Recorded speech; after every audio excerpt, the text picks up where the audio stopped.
안녕하세요. 개미 마음은 부자다입니다. 저는 지금도 평범한 직장인입니다. 대기업도 아니고 연봉이 억대도 아닌 그저 월급으로 생계를 이어가는 사람이죠. 그런 제가 어느 날 1억이라는 숫자를 목표로 세웠습니다. 처음엔 막막했어요. 통장에 100만원도 채 안 남아 있었고 월세, 카드값, 생활비에 쫓겨 늘 통장이 텅장이 되는 삶이었으니까요. 하지만 한 가지는 분명했어요. 지금처럼 살면 10년 후에도 20년 후에도 아무것도 변하지 않을 것이다. 그렇게 다짐했죠. 방법이 없어서가 아니라 의지가 없어서 못하는 건 아닐까? 그래서 저는 작게 시작했습니다. 정말 작게요. 1단계 지출부터 줄였다. 소비를 뜯어보니 내 인생이 보였다. 1억을 모으는 첫걸음은 놀랍게도 돈을 안 쓰는 법을 배우는 것이었습니다. 돈을 버는 방법은 책도 많고 강의도 넘쳐나지만 돈을 안 쓰는 기술은 누구도 가르쳐주지 않더군요. 그래서 저는 가장 먼저 제 한 달 지출 내역을 엑셀에 다 적어봤습니다. 처음엔 끔찍했어요. 카페 23건, 배달 17건, OTT, 구독료 7건, 편의점 26건. 심지어 어떤 날은 하루에 2번 커피를 사 마셨더라고요. 이건 단순한 소비가 아니라 습관이자 중독이구나 싶었습니다. 그래서 저는 하나씩 바꿔보기로 했습니다. 아침 커피 대신 텀블러. 커피값 5,000원을 줄이기 위해 집에서 텀블러에 커피를 타서 나갔습니다. 처음엔 귀찮았지만 그게 점점 내 루틴이 되었고 한 달 10만원이 절약됐습니다.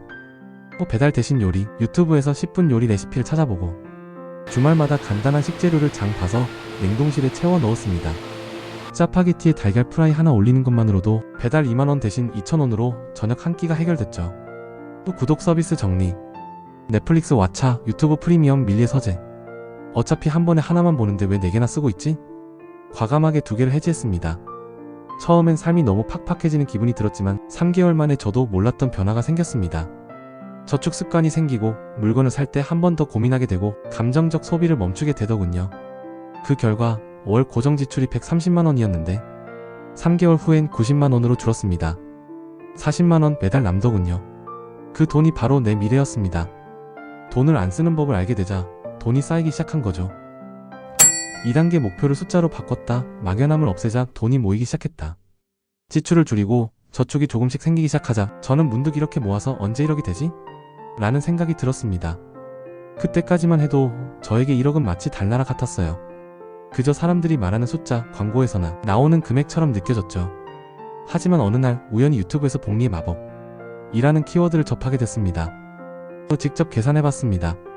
매달 50만원씩 저축, 연 7% 수익률, 복리로 10년간 투자한다면 놀랍게도 약 8,700만원, 거기에 상여금, 세금, 환급 등을 합치면 1억이 충분히 가능하다는 계산이 나왔습니다.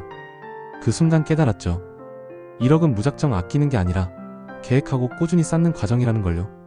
그래서 저는 목표를 쪼개기 시작했습니다. 연간 목표, 저축 투자 총합 600만원, 보너스 연말 정산해서 추가 200만원 확보, 연간 800만원, 월간 목표는 고정 저축 30만원, 투자 자동이체 20만원, 예외 수입은 전액 투자, 습관 길들이기를 시작. 월 초에 돈을 쓰기 전에 먼저 투자. 적금처럼 ETF를 모아두기라는 느낌으로 이 목표를 눈앞에 붙였다. 지갑 속, 책상 위, 스마트폰 배경에 매달 50만원 1억으로 가는 길. 이 문장을 붙여놓았습니다. 친구들과 고기 먹다가도 쇼핑몰에서 신발 살까 말까 고민하다가도 이 문장을 보는 순간 내 미래가 더 중요하다는 생각이 들었죠. 이 목표 설정이 제 삶을 바꿨습니다. 막연했던 불안은 사라지고 숫자로 정리된 계획이 저를 버티게 만들었습니다. 3단계 투자를 시작했다. 겁 많았던 내가 자산을 굴리는 사람이 되기까지. 2단계가 가장 두려웠습니다. 그도 그럴게. 투자라고 하면 주식으로 1억 날렸다. 코인으로 반토막 났다는 이야기부터 들려오니까요. 하지만 전 이렇게 생각했습니다. 돈이 일하게 하지 않으면 평생 내가 일해야 한다. 아무것도 안 하는 게 더 위험하다. 그래서 가장 먼저 유튜브와 책을 통해 투자의 원리를 공부하기 시작했죠.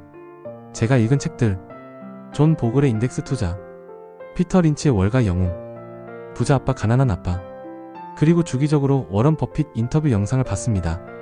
그렇게 얻은 결론은 복리의 마법 인덱스 투자였습니다. 저는 시장 전체에 장기 투자하는 ETF, 특히 S&P 500 ETF를 선택했습니다. 또 매달 정해진 날짜에 자동 이체를 했습니다. 처음에는 무서워서 10만원만 시작했어요. 하지만 3개월 지나니 용기가 생겨 20만원, 1년 후엔 30만원까지 늘렸습니다. 심지어 연말 보너스 100만원도 몽땅 넣었죠. 그리고 저는 한 가지 철칙을 세웠습니다. 주가를 보지 않는다.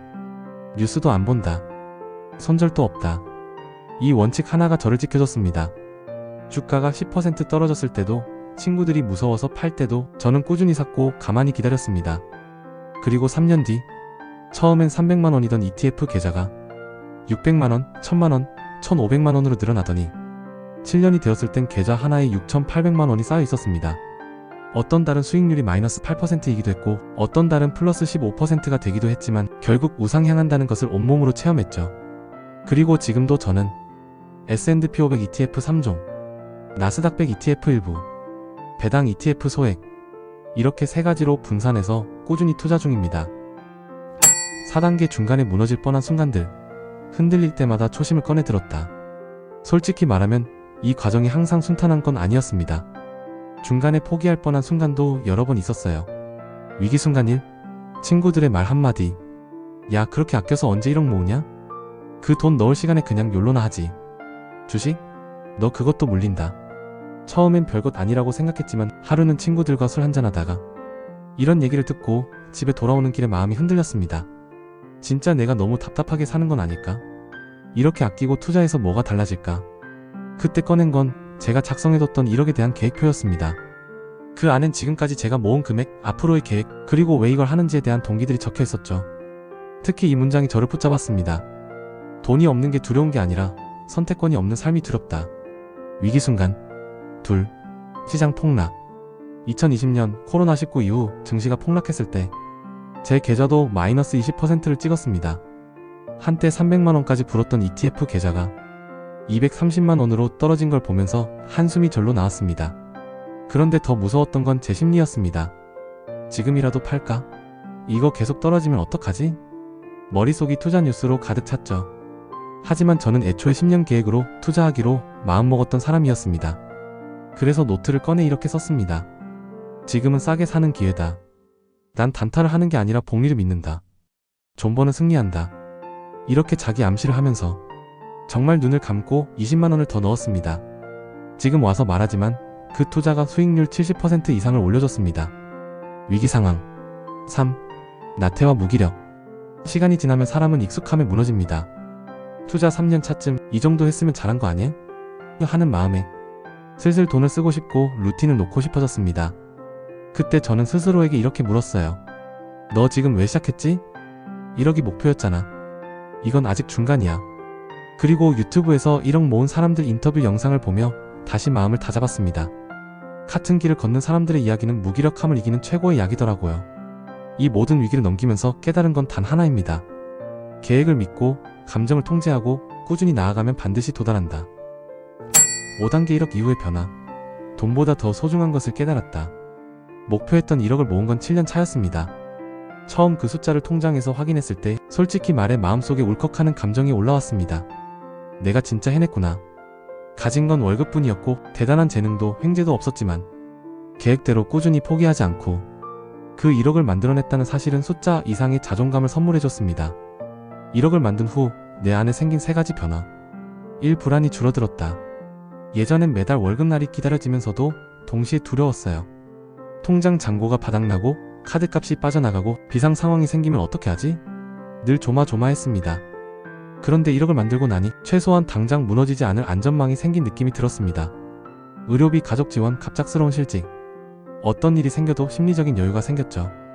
그건 단순히 돈 때문이 아니라 스스로를 지켜낼 수 있다는 믿음 때문이었습니다. 이 돈을 바라보는 태도가 바뀌었다. 예전엔 돈을 보면 써야겠다는 생각이 먼저 들었습니다. 옷, 식사, 여행, 가전제품 등 내 통장에 돈이 있으면 쓸 궁리부터 했던 시절이죠. 하지만 지금은 완전히 다릅니다. 이 돈이 내 미래를 바꿔줄 수 있을까? 어디에 두는 게 나를 더 자유롭게 만들까? 이런 질문이 먼저 떠오릅니다. 더 이상 소비가 나를 행복하게 하지 않아요. 오히려 시간을 살 수 있는 돈, 자유를 사는 돈이 가장 큰 만족을 줍니다. 3. 다음 목표가 생겼다. 1억을 만들었다고 끝이 아니었습니다. 오히려 이제 시작이라는 생각이 들었죠. 그래서 저는 다시 목표를 세웠습니다. 3년 안에 2억, 10년 안에 월세 수입 100만원, 50세까지 경제적 자유 달성. 이 목표를 이루기 위해 1억의 일부는 미국 ETF에 계속 투자, 배당 ETF 일부 분산, 남은 자금은 현금 비중 확보 후 부동산 공부 시작. 그렇게 다시 다음 스텝을 밟기 위한 여정을 시작했습니다. 사람들이 묻습니다. 1억을 모으면 인생이 달라지나요? 솔직히 말하면 당장 크게 달라지진 않습니다. 당장 벤츠를 살 수도 없고 회사를 때려칠 수도 없죠. 하지만 달라지는 건 분명히 있습니다. 내 삶의 중심이 월급에서 자산으로 바뀝니다. 불안이 줄고 선택지가 늘어납니다. 돈에 끌려다니는 게 아니라 돈을 끌고 가는 사람이 됩니다. 그건 생존을 넘어서 주도적인 삶으로 가는 출발점입니다. 그리고 그 시작은 누구나 할 수 있습니다. 그래서 저는 지금도 이렇게 삽니다. 매달 자동이체로 ETF 투자, 생활비는 철저히 통제, 연일의 목표 점검 및 자산 재정비, 소비보다 독서와 공부에 시간 투자, 자산보다 중요한 몸과 마음의 건강 관리, 그리고 무엇보다 중요한 건 나와 같은 길을 걷는 사람들에게 할 수 있다고 말해주는 일. 누군가에게 제 이야기가 작은 동기부여가 된다면 그게 진짜 가치라고 믿습니다. 혹시 지금 통장에 10만 원밖에 없어도 괜찮습니다. 처음에 저도 그랬어요. 중요한 건 얼마 있느냐가 아니라 어디로 가고 있느냐입니다. 1억은 숫자가 아니라 태도입니다. 작게 시작해도 꾸준히만 한다면 반드시 도달할 수 있습니다. 오늘이 당신의 첫날이 되길 바랍니다. 그리고 그 여정의 끝에서 당신도 이렇게 말하길 바랍니다. 나도 해냈다. 앞으로도 이런 현실적인 돈 이야기, 작은 돈으로 시작하는 부자 마인드가 궁금하시다면 좋아요와 구독, 그리고 알림 설정까지 부탁드립니다. 당신의 작은 시작을 응원하며 계속 함께 걸어가겠습니다. 그리고 무엇보다 중요한 건 돈보다 더 소중한 당신의 건강입니다. 몸이 자산이고 마음이 복리입니다. 돈을 모으는 만큼 제때 쉬고 잘 먹고 잘 자는 것도 잊지 마세요. 부자보다 더 중요한 건 건강하게 오래 사는 것입니다. 오늘도 건강하고 현명한 하루 되시길 바랍니다. 개미 마음 부자다였습니다. 감사합니다.